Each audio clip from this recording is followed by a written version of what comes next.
So welcome back to another webinar organized by Princeton University's Bendheim Center for Finance. We're very glad to have my co-author and friend Harold James with us. Hi, Harold.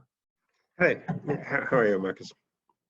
Harold will talk today about the COVID crisis and what we can learn from war financing, and I'm also connected with debt monetization. So I'm very glad to have him with us.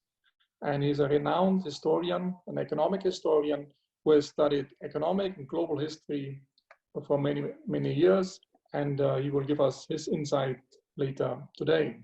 As usual, I want to start with a little bit of bookkeeping. I will talk what we did so far. On Monday, Hyun Shin was talking about international capital flows and some international finance aspects. And on Monday, Joseph Stiglitz will talk another highlight of this webinar series. So come back on Monday, 12:30, New York Times as usual. A number of speakers are lined up. Here are some pictures of them.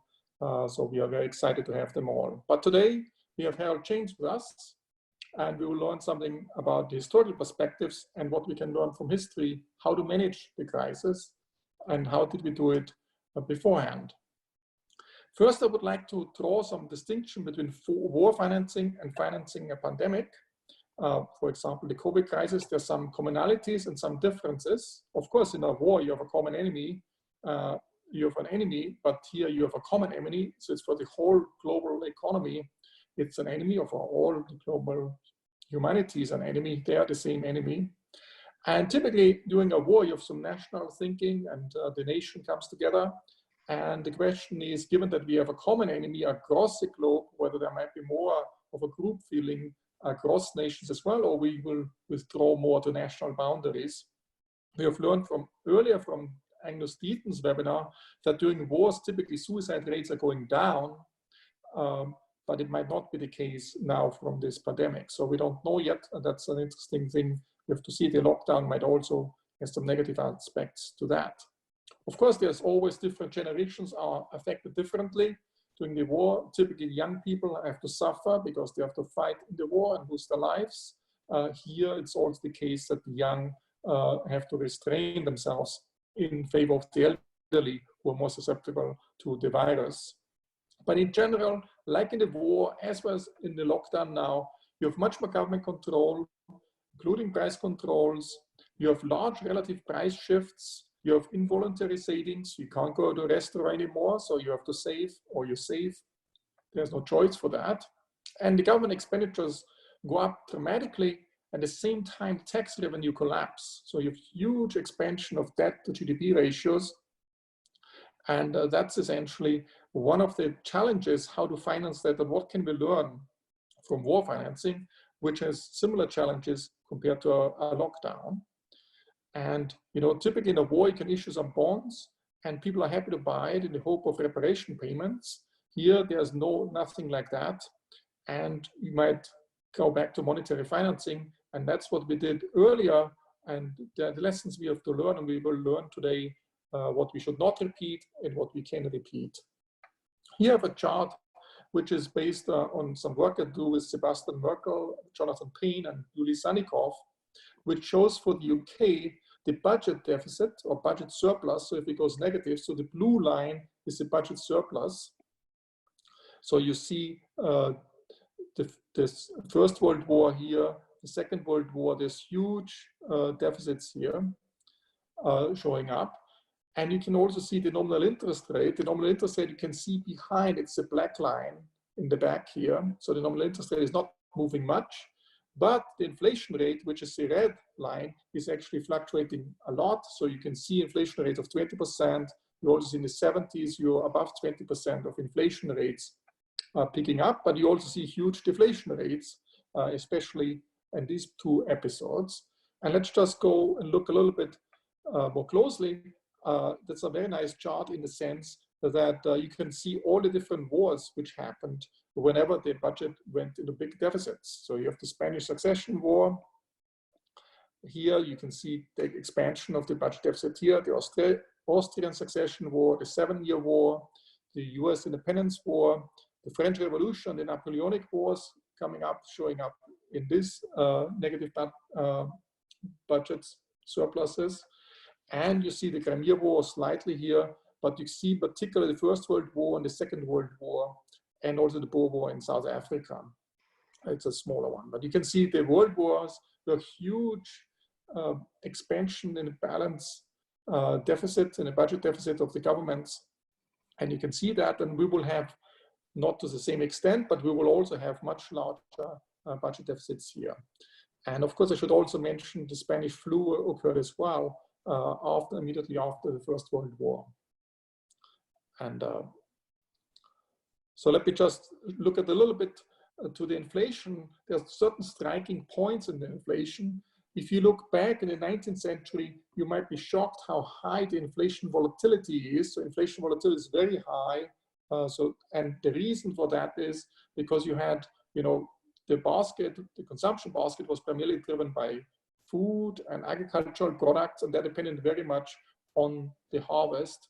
And there were some crop failures, and whenever there was a crop failure, the prices were jumping up dramatically. So there's huge price volatility or inflation volatility, as you can see by the red line here. You can also see whenever there's huge deflation. So for example, after Napoleon, you can see some huge deflations here. You can see huge deflations here. That's when the UK went back to the gold standard. That's essentially what's going on these points. Okay, so that various points, and we try to learn more, and Harald will give us more insights on that.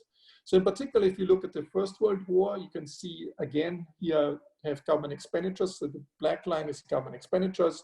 You can see the inflation rate, which is now the gray line here. That's the inflation rate, and you see how the inflation rate during the First World War went up in the UK, and then actually it was still at elevated levels. But then you have later on the return to the gold standard, where it goes negative here. So similarly, you can also do this for the US. In the US, you also see the two world wars having huge budget deficits here.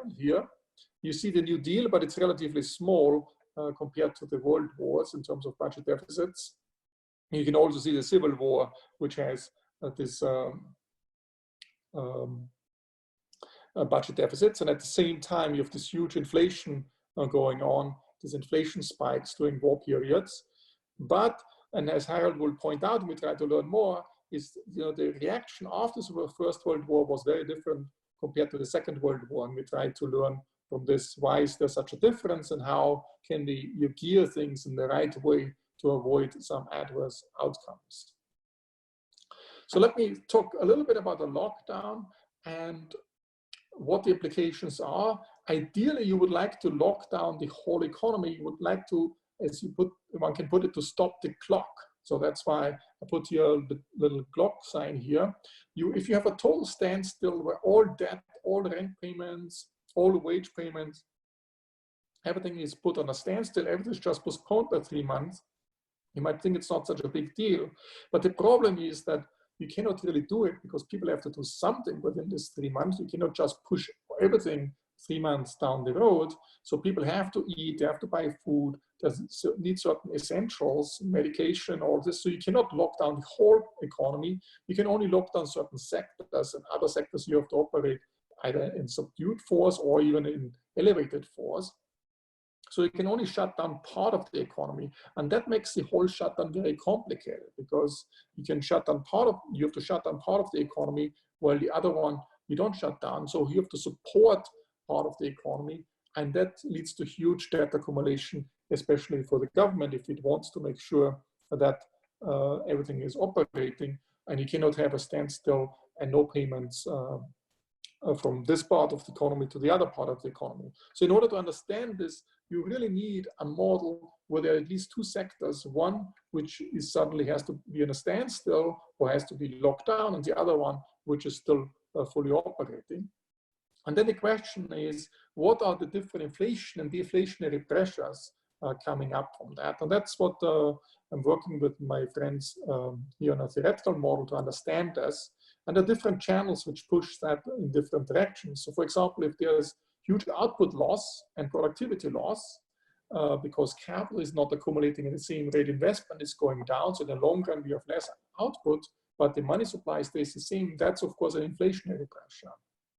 If the government issues more money in government bonds, like following the fiscal theory of the price level and other theories, that also leads to more inflationary pressure.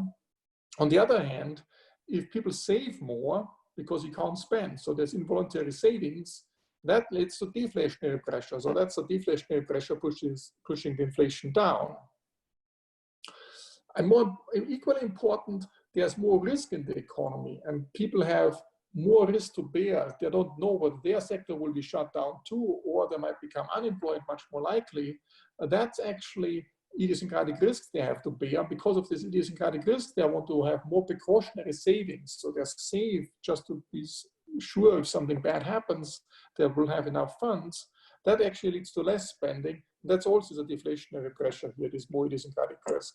That's an important component.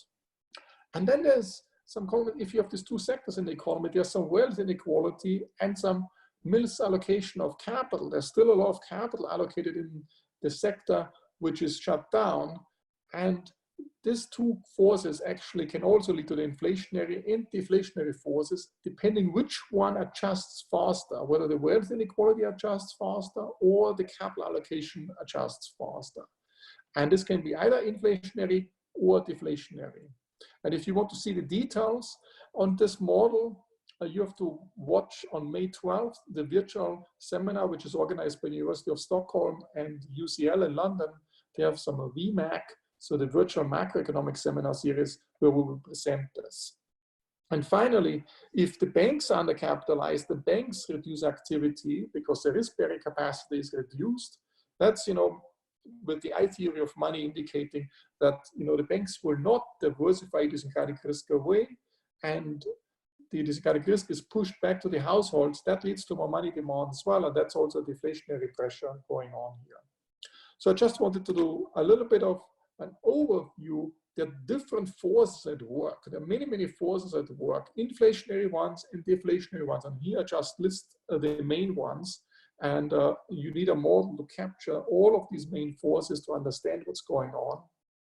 And that's essentially important to understand what the inflation expectations are.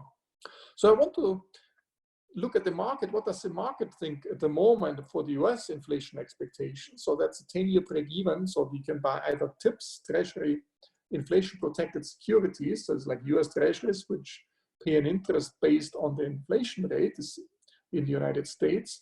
And you see that compared with regular Treasury securities, and you can back out the expected inflation rate, you see that at the beginning of the year, that's the beginning of 2020, the inflation expectations were roughly 1.8% or 1.7 then. And then with the outbreak of the Corona crisis, the COVID crisis, actually then in February and March, the inflation expectations went down quite significantly already.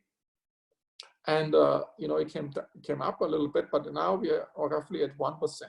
Now that's a 10-year, so the average inflation expectations over the next 10 years is the market thinks, if you rely on these financial products, think it's 1%. Okay? So if you want to bet against it, you can trade accordingly. And I would like to get an idea what you are thinking the inflation rate will be over the average inflation rate over the next 10 years in the United States.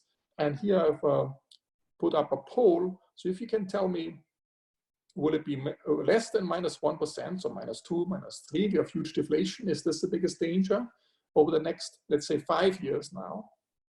Between -1% and 0%, or between 0 and 1%, or 1 to 2%, that's roughly what the market thinks, or 2 and 3%, or between 3 and 5% inflation, or do you think it will be even higher, between 5 and 10% inflation, or even above 10%? Okay, historically, we had inflation rates of 20%. And if you could answer these questions briefly. And the second question is, again, like last time, would like to know where you're from. I should have said this should be Canada, not Mexico. Either you're from US or Canada, from Latin America, Europe, Asia, Africa, Australia, just to get some idea what you want to do. So let's start the poll.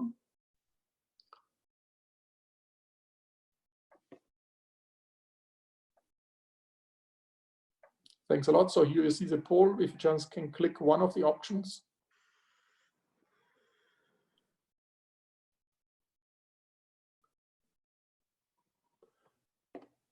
And then the next question is, where you're from?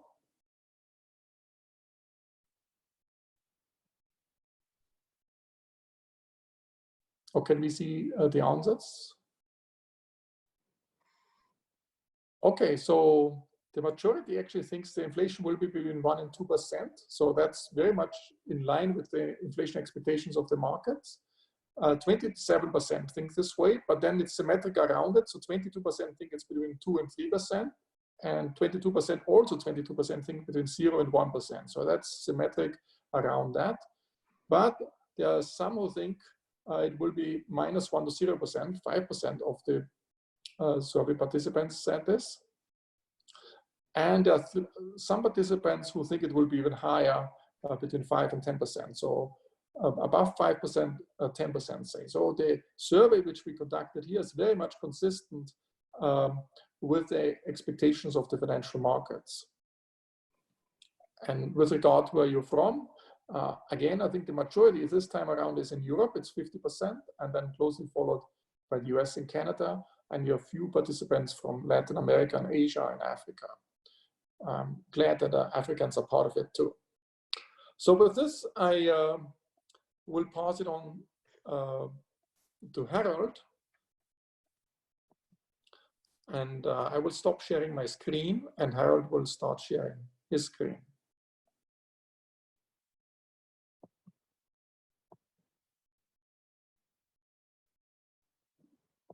Hello. I'm still seeing your screen, Markus. I stopped sharing. Let me see. Is it still my screen? Yes. Yes, it won't let me do anything at the moment. Let me just see. What I will do is I will share my screen again, and then unshare again, okay? What I've got is the polling results so far. That's what's on my screen. Oh, if you click on it, what happens? No, now I'm back again. Yep, wonderful, thank you. And I can share my screen. Okay. And there we are. Thank you. It's a great pleasure being with you. Thank you for those introductory comments. You know, I think your analogy to the wartime situation raises some really interesting questions. I'm a historian, so I often try to think of things that might be parallels to what we're going through at the moment. And it does seem to me, and I will try and explain that a bit, that the experience of wartime, and particularly the two wars of the 20th century, and not so much all those earlier wars that Markus was showing on the chart for the UK, the 7 Years' War or the Austrian Succession, that is really the parallel to look at. People have obviously looked at parallels with other pandemics. Pandemics where in the Black Death, a substantial amount of activity is just shut down because of quarantine. The word quarantine clearly comes from the way that the Venetians dealt with the Black Death. There are also parallels in terms of the output falls to the Great Depression. The output falls look much more like the Great Depression now than they look like the global financial crisis.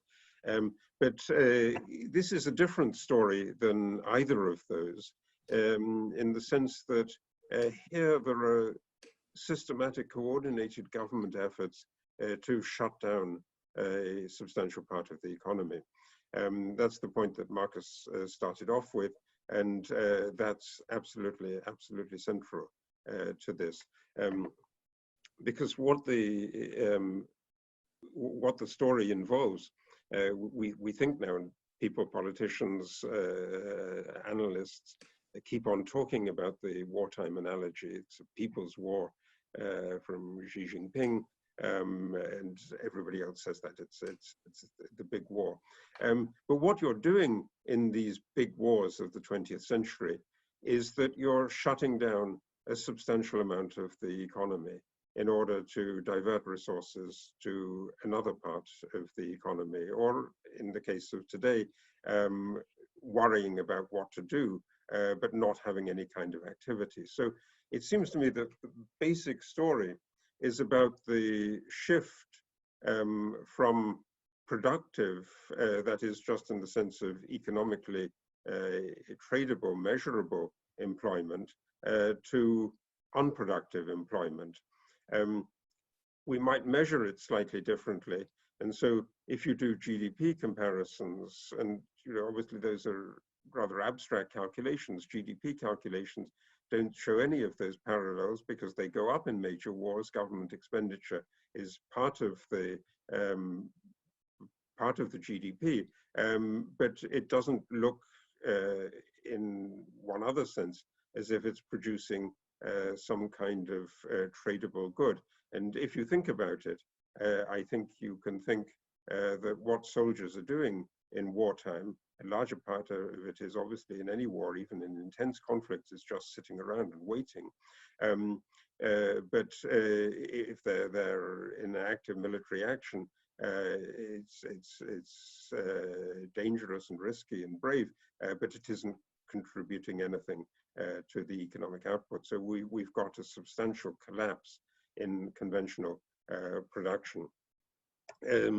So what you do is you want to mobilize and coordinate, and governments are trying to coordinate that. The United States invoked the 1950 Defense Production Act in order to coordinate its response to the virus, to the crisis, and mobilizing a great deal of material.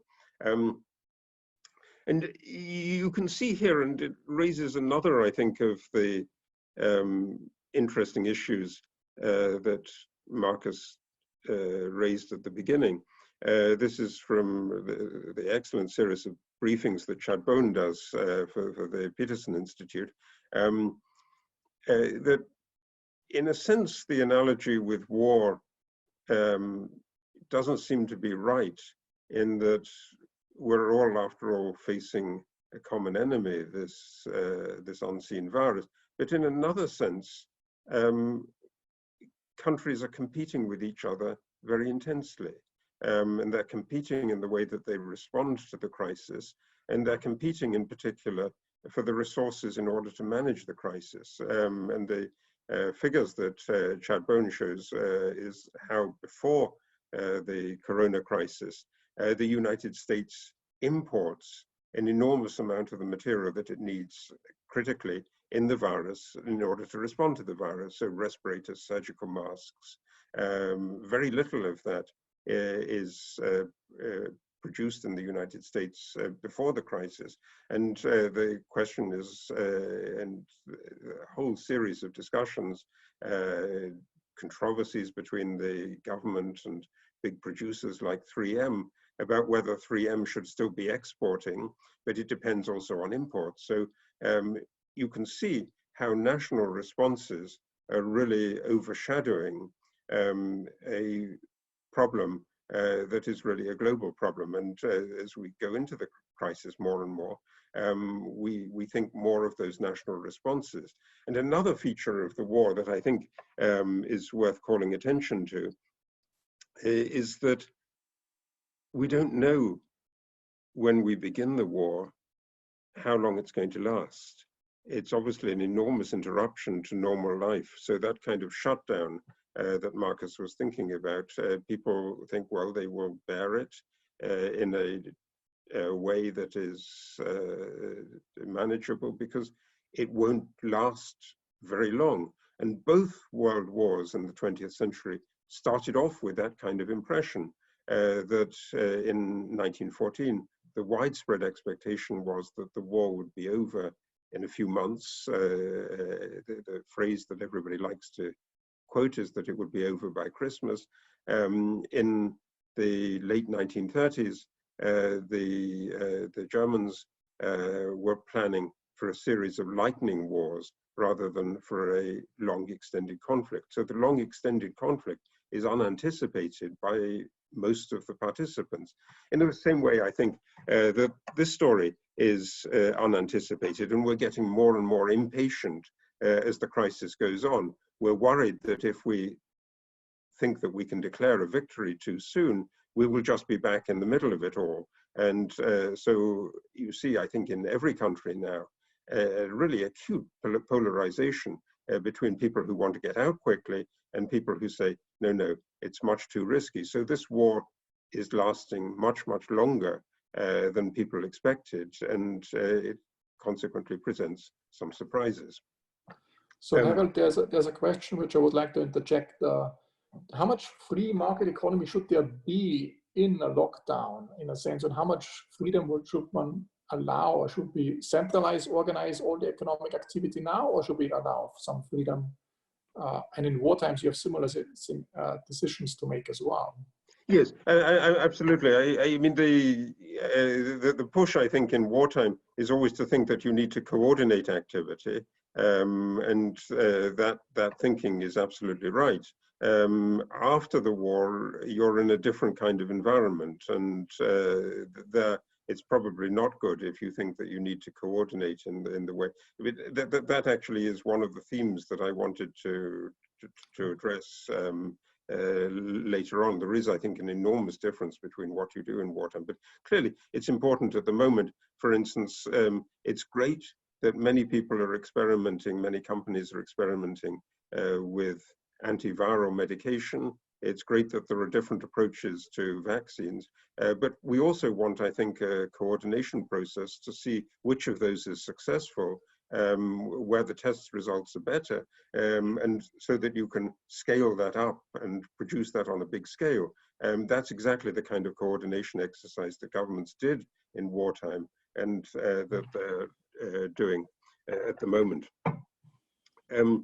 So the second part, I think, is something that is also probably not taken into account enough in discussing this, is that morale is a crucial part of fighting any war. And there's a lot of discussion during both the conflicts of the 20th century of the way in which morale will affect the outcome of the war. If people stop believing in that kind of coordination that Markus was just thinking about, if people stop believing in that kind of coordination and think that it's pointless and futile and unnecessary, then you're going to lose the war. And so the essence of the exercise is to maintain morale, and that includes paying attention to equality and to perceived unfairness. So if a lot of people are suffering from because they can't, they're not earning enough, they can't pay for food, that's going to really provide a dramatic blow to morale and thinking about that. And I think it's why we're getting discussions now of guaranteed minimum incomes, of basic income discussions. That also is a part of the wartime discussion. It was very, very important to have rationing in the Second World War, First World War as well, not just because there were scarcities, but also because rationing was a demonstration of a commitment to some kind of principle of equality. There's a mobilization of people. The front, obviously, the medical front at the moment, nurses, doctors, hospital staff, but also people involved in supply chains, people involved in the maintenance of public order as well. And public order is also a key part of that story of mobilization in the war. We've seen episodes, I just got a slide from Wuhan at the end of March as the lockdown was being lifted, of disorder. And that was a big feature of thinking for government planning in all the world wars. Markus mentioned savings behavior in the wars, and that I think is something that is worth thinking, because there's a great deal of segmentation here. Some savings are being run down because the people with the savings are out of work. they're being conscripted in the army in the wartime situation. But there are also high levels of involuntary saving because Markus gave some examples of that, because we can't spend things on the civilian economy that's being closed down. And so we're going to accumulate resources that we may want to spend afterwards, I think that we will want to spend afterwards. And that segmentation, the divergence of those groups, is also going to drive the fear of the consequences of inequality in wartime, but also, I think, in terms of the response to the corona crisis. The fiscal and monetary consequences, a big fiscal response. These were figures prepared by the IMF earlier in the month. They haven't been updated quite yet. Just yesterday and today, the Congress in the United States passed a $484 billion package. It's going to be signed into effect today, I believe. The European Union had a 540 billion euro package. So there's an enormous amount of fiscal effort being injected. This is part of the response. And a lot of it financed through the central bank with big new facilities in all the major central banks. I just put the Federal Reserve and the ECB, but you could think of the Bank of England, many other central banks. So you need to think of the monetary policy response as well. Harold, there's another question about the savings, the involuntary savings. What's the historical evidence that is the savings then excessive savings? Is it spent after the war right away? Is that on a spending binge afterwards? Yes, I mean there is some evidence of that, but you know, then often wartime measures are continued in effect for quite a long period afterwards. So Britain, for instance, kept rationing for years after the end of the Second World War. So it's not the case that everybody goes back to normality very quickly, and the reasons for maintaining those controls still go into effect. So the balance sheet, again, just as an example, the ECB balance sheet, but it could be the Bank of England, could be the Fed, have been increased enormously in the aftermath of the global financial crisis. So you're going into the crisis with really big balance sheets. I was very struck a few weeks ago by an op-ed piece by the former president of the ECB, Mario Draghi, looking at what's going on at the moment. And I think two statements caught my attention in particular. Much higher public debt levels, yes, of course, we're seeing that, will become a permanent feature of our economies and will be accompanied by private debt cancellation. And so that really brings you back into the world of the 1920s. And then the second statement that I thought was fascinating, during the First World War in Italy and Germany, a large part of the fiscal response was financed by borrowing from the central bank, very little paid for by taxes. And the question is, do we really want to repeat that? And if people read that, they, I think, might get worried about this. Those are the figures from the academic literature. It's actually hard to calculate how much of the war was financed by taxes. It's in the First World War, and I want to think about the First World War first of all, because it's really the best test case where two different kinds of strategy were followed after the war. two very contrasting strategies were followed after the war. And I think exactly that kind of difference gives us the lesson that we might think about. Germany, according to Rössler in the 1960s, 13% of the First World War expenditure came from the ordinary budget financed by taxes. Balderston a bit later thinks it's slightly higher. The UK was slightly higher than that. But generally, the story is like this, that at the end of the war, almost all the belligerents were fighting mostly on the basis of borrowing. So the share of the expenditure covered by the deficit is 70% or so in Italy, in the United States, and the United Kingdom. It's higher in France. It's even higher than that in Germany. So a really high proportion of the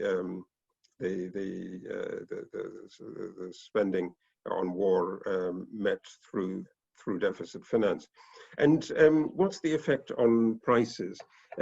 Well, if you just look at the period up to the end of the war, you see a substantial inflation. That's the story that Markus pointed out. But there's no substantial difference between the big belligerents. The rate of inflation in Germany is not higher, or not much higher than that in Britain. It's lower than that in France, lower than that in Italy, lower than that in Sweden.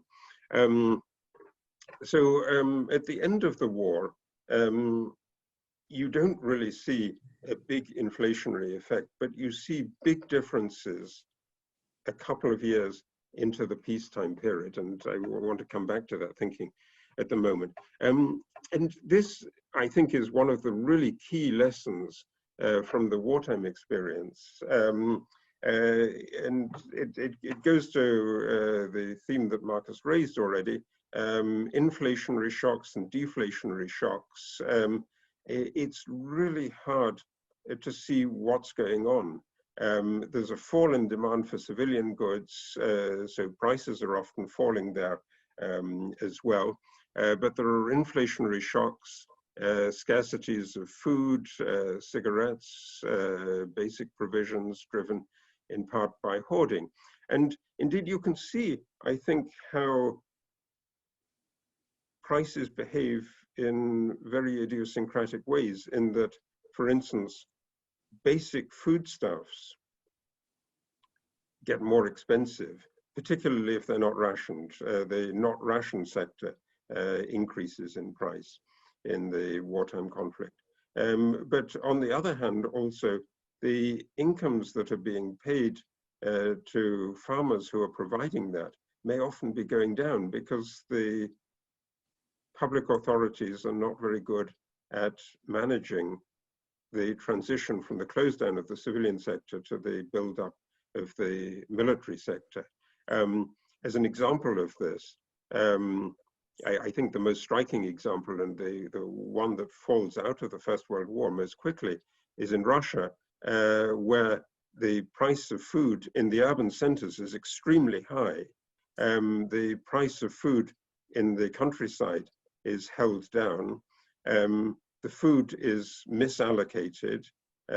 One estimate is that over a third of the grain in Russia by 1916 was being eaten by rats. So you've got an inefficient management of the response.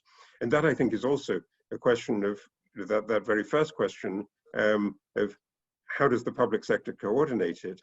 Some public sectors are good at doing that, some are not good at doing that, and Russia during the First World War was spectacularly not good at doing that. And we will see exactly those kinds of developments. That's true at the moment in the United States. Food prices in stores are increasing, but farmers cannot sell a large part of their product. And we see there a really dramatic development. It will produce a politicization of the cost of living calculations. That was the case in the First World War, in the Second World War as well. And authorities begin to realize, because of the kind of morale considerations that I was thinking about, how politicized those cost of living calculations are. So when it's a question of measuring what prices are doing, it gets harder and harder actually to do that. So two contrasting models then on the response. That's what I wanted to focus on. The UK and the United States on the one hand versus Central Europe on the other hand. And it's not a question of how to finance the war, it's how to finance the aftermath of the war. And that, it seems to me, is really the question that will preoccupy us more and more as we go through this, as we manage this emergency, how to exit from it. So a sort of simple stylized version of this, in the normal economy, and that really describes most of how operations were working before 1914, the central bank is dealing mostly with banks that are lending to enterprises that need to employ people and pay their employees. They borrow, and then as the enterprises sell things, they can pay that back. The commercial bills are self-liquidating. It's all a perfectly natural flow. With the war, there's more and more financing through short-term treasury bills, and the treasury bills take the place of commercial bills in the central bank operation. There's nothing wrong with that. There's nothing particularly worrying about that. That's really how central banks manage things for the rest of the 20th century. Sometimes it can be destabilizing. Sometimes it will be just very, very stable.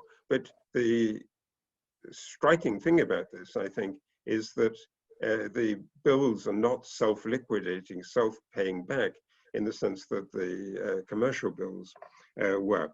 Harold, do you think there's some crowding out here? And there's a question by Vinit Sharma who wants to know whether the debt monetization would lead to lower productivity in investment. And it's also the corporations will not invest so much anymore. Do you think there's a crowding out effect if you see the switch, the central banks taking not much commercial paper, but much more government liabilities? I'm not sure that I would think that the crowding out effect there is necessarily automatic. I mean, what really produces the fall off of investment is the prevalence of the uncertainty. So the more uncertainty you get, the less there will be in investment. So the other question, which I may inject, some anonymous asks the question, isn't this very different what the central bank is doing right now? They're essentially extending loans and give credit to corporations rather than giving grants. And in war times, it's all spending, while right now it's not primarily spending, it's to a large extent, it's lending to people. Right. It's lending to people. That's correct. But then the previous point about the uncertainty comes in again. So, actually over the last week, the Federal Reserve first and then the ECB has changed the rules about the so-called fallen angels, corporate debt that's less than investment quality. And, there's a question mark, who's borrowing? Some of the companies will come back very quickly. Some won't. We don't know that at the moment. I think the element of uncertainty is quite enormous, but I think you can think of I don't want to single out particular companies, obviously, but big hotel chains, airlines potentially. They're all very vulnerable. We don't know what the world after the virus is going to look like. So I mean, this is a sort of point on the same line as was raised previously about how savings are building up. Bank deposits are building up, even if you deflate them by price developments. Remember, there isn't much of a price inflation during the war itself. So the real balances as well as nominal balances are increasing in this period. I think if you look at the UK, the story is just as clear, and it's continuous because you don't get the big collapse of the banking sector in the middle of the 1920s that occurred in Germany in the wake of the hyperinflation. So the central theme thinking about the post-war story is what kind of interest rate is going to be applied, and that's essentially the judgment of any kind of monetary policy decision. But you really want to think whether you are having it at a real rate that is high or a real rate that is low or negative, and it's the price uncertainty and the consequences of the price uncertainty that make it very, very difficult to actually make that choice. There's a buildup of debt, and what are the strategies to deal with the debt? High inflations or debt cuts. That's why the speech of Mario Draghi I thought was so interesting, when debt cuts, capital levies, haircuts are thought of as an alternative. And the striking difference, I think, there is between the German story with hyperinflation at the end. But I think that's a story that many people know, but what they don't know is how unlike hyperinflation the post-war experience was for 2 or 3 years. So there's a rise in prices, a decline in the exchange rate. But you can see from this figure that the dollar mark rate until the summer of 1922 doesn't always move in one direction, and there are substantial periods of stabilization. So in other words, you're not thinking that this is simply a complete loss of control. You're thinking that this may be a viable strategy. What's the source of the German weakness? I think it emerges very clearly, and there's a very, very nice book that I would like to refer to that came out last year, edited by Eredabla Norris, on debt and entanglements between the wars, that lays out the thinking on this very, very clearly. A really fine article by Thomas Sargent on the United States, and then comparing it with other cases, including Central Europe. And the story is that the wartime period looks similar, but the post-war period is really different, because in particular, the United States, you could do this, it's done in the book as well for the UK. The UK and the United States have really high levels of taxation introduced during the war, but applied in the post-war period in order to continue servicing the debt. So the management of the debt requires dramatic tax increases on the wealthy, and that's one of the figures from the Sargent book, which is Sargent and Dabler Norris book. Harold, can I interject another question? Oliver Bush from the LSE would like to know, what role did inflation expectations play? Were inflation expectations in Germany much higher than in the UK and the US because the tax policy was different? Was it foreseen, or was it a surprise?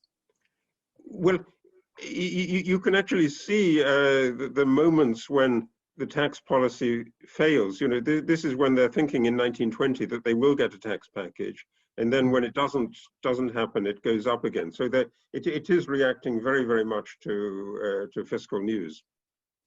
That's right. But accompanied by really, really sharp collapses of prices, deflation, and also really sharp output collapses. So in 1920-21, an exceptionally sharp recession. And so if you look at that, so Harold, that's for the US, or which country are these? This is for the United States, yes, I'm sorry. Okay. This is for the successful stabilization case.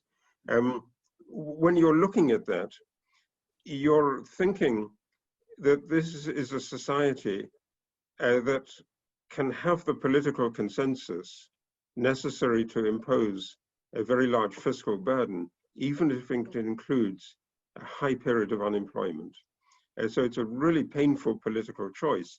And that's exactly, to go back to Oliver Bush's question, it's exactly the consensus that wasn't there in the case of the defeated countries, that they couldn't get that consensus. They thought, indeed, that their social situation was so precarious that they needed to continue the fiscal activity and the monetization of the wartime period. And the two approaches really reflect a contrasting measure of social stability in the UK and the United States on the one hand, and in Central Europe on the other hand. I wanted to try to draw some lessons from those two different experiences. We're living in a world in which there's an enormous amount of debt, government debt built up, an enormous amount of corporate debt, non-financial corporate debt. You can see how some countries deleveraged after the financial crisis, the UK did, but how others, there are substantial rates of increase in the corporate debt levels. Corporate debt, like government debt, is going to be, the viability is going to be determined by what the interest rate policy is going to do. And you can think of situations in which you won't be viable anymore, and in which large-scale corporate bankruptcies will follow. At the end, I wanted to turn to a really longer-term perspective can I about fiscal sustainability and economic growth. David Marsh has a question about corporate bonds. He argues that the ECB is buying up a lot of corporate debt, and if it's really, there's a lot of default on the corporate debt, does it undermine the ECB's independence and the solvency of the central bank? Well, if there is a lot of default on corporate debt, it clearly does. But this is one of those areas where it's kind of state dependent. So you can think of scenarios in which you bounce back and it's not a problem. You can think of scenarios in which you don't bounce back and it's a colossal problem. So the central bank has a kind of inherent motivation there, I think, to push for making a scenario in which you do get a recovery. So it's investing in a recovery. It's very vulnerable if that doesn't take place. And Robert Owen would like to know, a lot of this discussion is on the aggregate level, but there's a lot of heterogeneity in the economy and also across countries, how the pandemic will play out.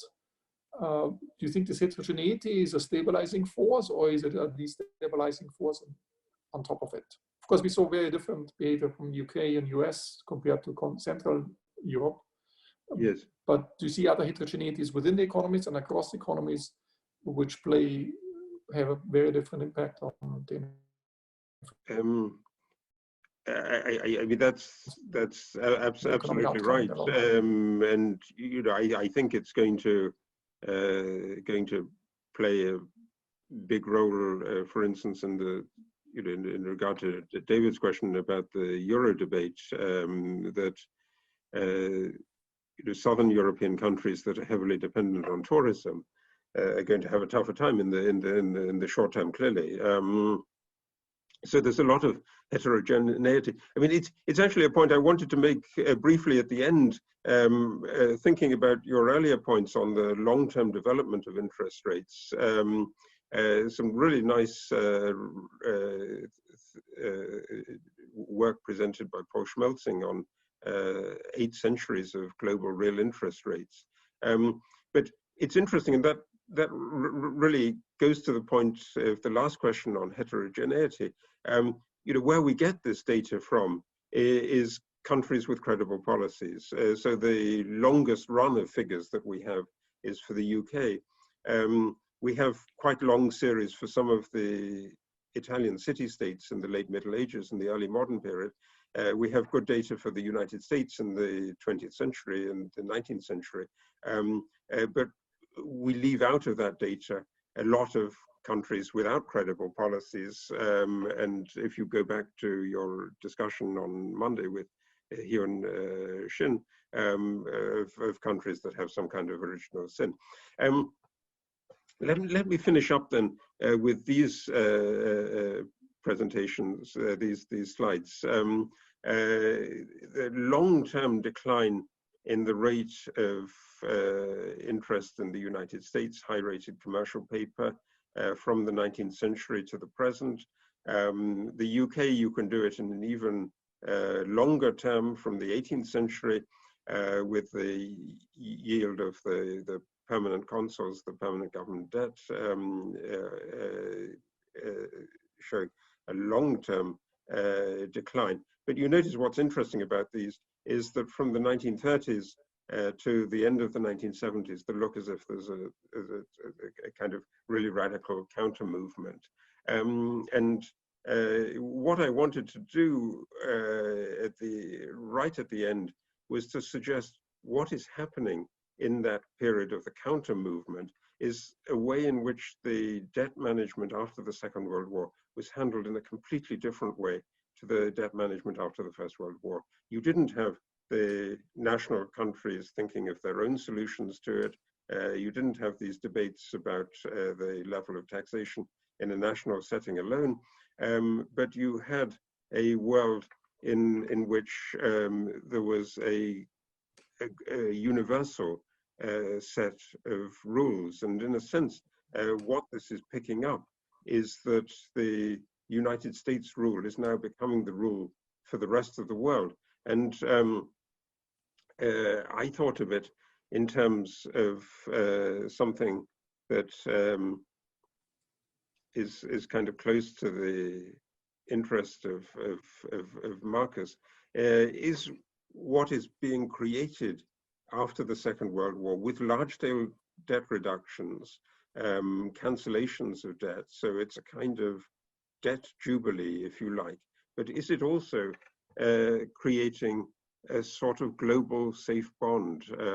Is that in effect what is being described when you think of those very high nominal and real rates in the United States and a complete break with the historical trend? So there's less saving in this situation. There are less of the long-term measures, but the United States and the UK are, as it were, sharing their security with the rest of the world. And that is increasing the price of that security in the United States and in the UK as well. So looking back to this really exceptional period, that may be the answer. What's happening in the 1950s and 1960s is that we have the dollar and dollar debt as a kind of universal safe asset. So the discussion of particular safe assets that used to apply doesn't apply in this particular case. So we get to the creation of a global safe asset, but not through financial securitization, but through a political decision that creates this international network in 1944. Thanks a lot, Harold. That's fascinating. I would just like to interject a final question. A viewer asks whether the interest rate is driven by the political struggle between borrowers and lenders. And to understand the interest rate, one has to understand the dynamics of the political rivalry between the two groups, the borrowers and the lenders. Would you subscribe to such a view, or do you think there's more going on? Well, I think you need to think, first of all, what's driving the supply of capital, why people are accumulating savings. But then you also need to think about the level of uncertainty and the level of default, and that indeed is driven by the political calculations. How do you deal with debt and is debt in particular cases profoundly destabilizing. So I think that was one of the lessons from the 1920s that was then applied in the 1940s. And in particular, one of the things that is going on between the 20s and 30s and the 50s and 60s is that in the interwar period, the debt that is being created in order to try to deal with the situation is mostly private sector debt. In the post-war situation, private sector capital movements are substantially controlled, and most of the flows are public sector flows, for the beginning at least. Are and that's you also saying part that of the way of dealing with the it. public sector should take on the private debt, or are you saying it should prohibit the private sector from issuing too much debt? It's a prohibition, and it's I think in the modern setting, you wouldn't want to put it in quite that way. But what, in effect, macroprudential controls, macroprudential regulation does is to push you in that direction. And do you think financial repression, as is sometimes referred to after the Second World War, do you think it's doable again through modern macroprudential that's tools, clearly another part of the story. Is it doable again? I think you see both after the global financial crisis and today, a sort of renationalization of financial activity. Again, recent headlines that big American banks are lending much less to Europe and trying to reduce their European exposures. And that will naturally be pushed, I think, by regulators as well. So in that sense, they're drawing a lesson from the financial crisis. We typically try to end on a positive note. Can you give us some positive outlook in the sense that would you say the current crisis is not as severe as the Second World War or the First World War? Are we painting too dark a picture? Well, it's very, very severe as a crisis. But I think, if you look at the First World War, but the Second World War in particular, that one of the reasons that debt becomes manageable is that growth picks up. So, that's an element that we should have thought about in that kind of answer of debtors struggling versus creditors. If you're in a kind of zero-sum game mentality, debt becomes unbearably onerous. If you're thinking about growth, you can manage higher levels of debt, and the interest rate should come down. So what is the element of positivity? It's that the corona crisis is going to spur a lot of innovation. The areas I think of are telemedicine, reorganizing conferences, reorganizing academic life.